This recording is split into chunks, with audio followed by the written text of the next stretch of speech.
Blue collar, white collar, black professors, white scholars, politicians, Dalai Lamas. Everybody in the whole wide world need hope if I be honest. I'm in that number. Hey, good day. Welcome to another episode of Robert Report. I'm your host, Robert BOBTV Brown. Yep. White supremacist butthole right here, Dylan Roof, got sentenced today to the death penalty. Now, look, I'm not a fan of the death penalty.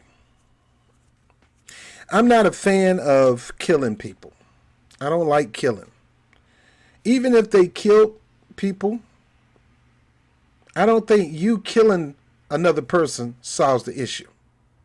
Some people believe that, hey, eye for eye, tooth for a tooth is in the Bible. Well, that was old covenant. And one day, if you ever go, I talk about these things. The old covenant was the old covenant. The new covenant was the New Testament was a dispensation grace. It was a whole new total deal. It was not about killing and revenge and demolishing and purity and all that. It was, I forgive you, I love you. And I know some people don't want to hear that, and they tend to think the gospel is weak when forgiveness is one of the most strongest things that you can ever do. Any punk can hate. Hating people is so easy. I mean, it's soft. It's easy to hate. Real strong men that take guts and determination to love people unlovable. But people to hate somebody, especially those who hate you, is so easy. It's a punk move.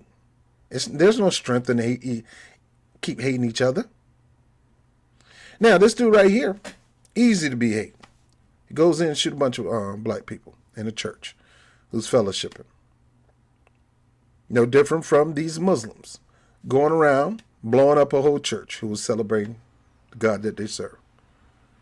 Radical Islamic Muslim. Let me put it this way. Radical Islamic Muslim. This radical white supremacist, probably Christian, terrorists went in and shot a bunch of people. As to the death penalty, it only took 3 hours for them to come to that conclusion. That was quick. They believed he deserved to die. And you think about the beautiful people that he killed in that congregation, who were mainly about loving one another. They didn't use their Christianity as a weapon like some right-wing evangelists does. They used it as a weapon, all right, as a weapon of love. And they would have invited him and let him sit into the services and everything, because most black churches are like that. It doesn't matter about your color. You can come in and fellowship with us anytime you want. We never look at that. We receive you as our own. So it's comfortable for Dylan Roof, as you saw, to walk in there all casually with his gun to the side and go and massacre a bunch of people. It's a shame when churches have to have a security guard and a metal detector. My church does. My pastor's a high-profile pastor, and I come from a big congregation, and we do need security like that where we are. But the family, I'm quite sure they forgive this guy. And they openly forgive this guy, and they openly reach out to him love, and some of them actually try to go spend some time with him.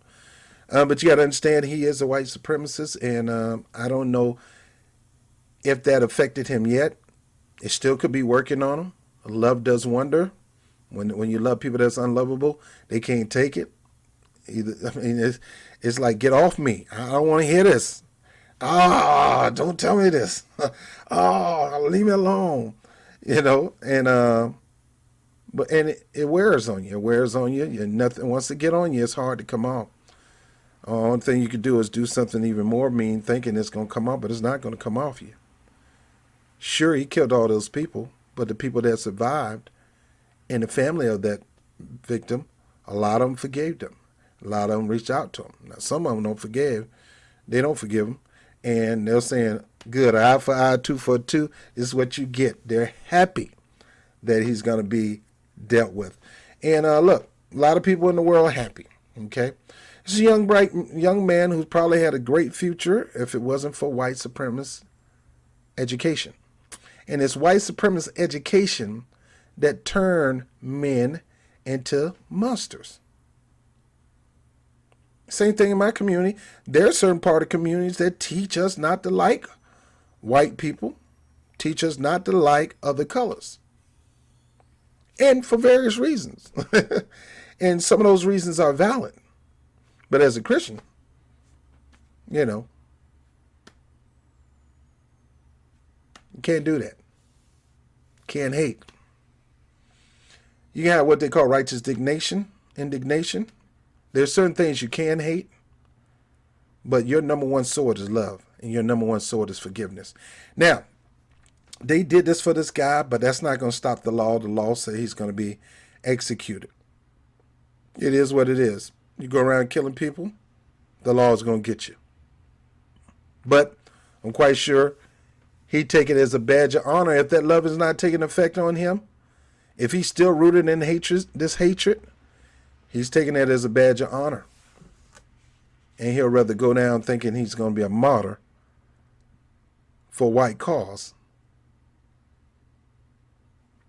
He'll be forgotten by white culture.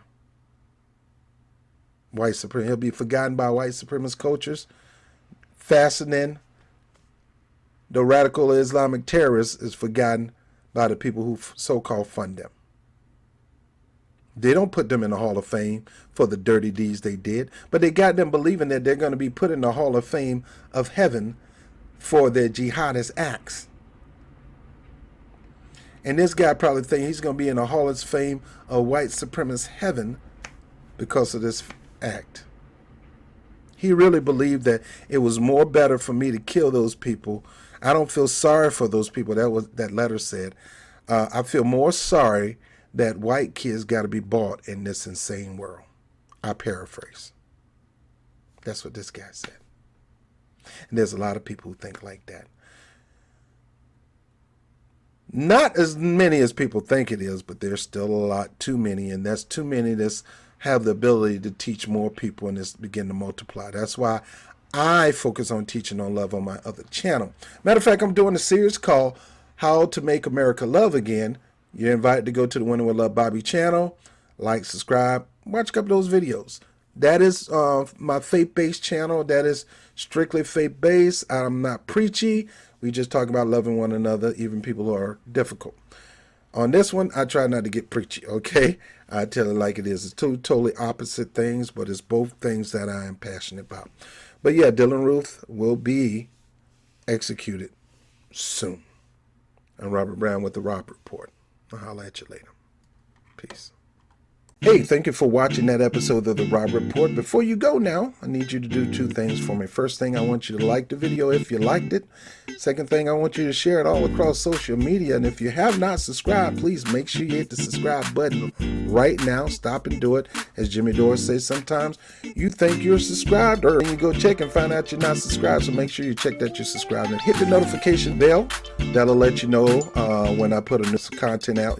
I'm not a fan of Super Chat, so if you plan on giving to the efforts of BOBTV, make sure you do that through BOBTVNYC at PayPal.me. Anybody who want to have free access to my Patreon channel, I'm trying to save you money on your cable bill. I ran into a program that I think everybody need, everybody can afford, and everybody should have, and that link is down there below.